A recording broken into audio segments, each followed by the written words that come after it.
mu mën a jàpp ci ñoom loola nañ ko bàyyi xel bu baax a baax a baax liñ ci fàttewaat nag mooy zakatul fitri wax naa ko léegi ci lañ ëpp ci la ñuy dund ca la aydul fitri mooy bisub kori te bis boo xam ne dañoo bëgg boo xëyee rek nga wane ne wóoroo ndax loolu sunna la am na ñoo xam ne dañ koy fàtte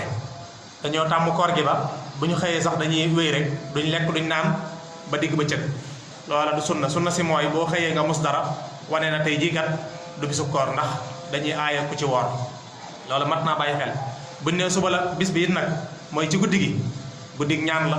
bokk na ci juróomi guddi yi nga xam ne moom la yonent bi alayhi salaatu wasalaam génnee ne guddi la goo xam ne lu ci waay ñaan suñu borom daf koy nangu mooy guddi gi nga xamante si ni moo jiitu bisub kori bi kon jàpp naa ne li na ci ay njariñ ci sunu kanam bari na lool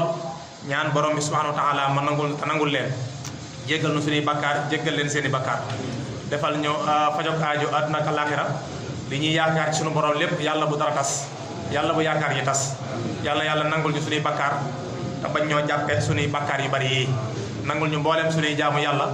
nangul ñu xiif yi ak mar yi nangul ñu coono yi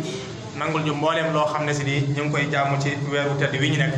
ay ñaan borom bi subhanahu wa taala mu fekkalaat ñu ko at yu bari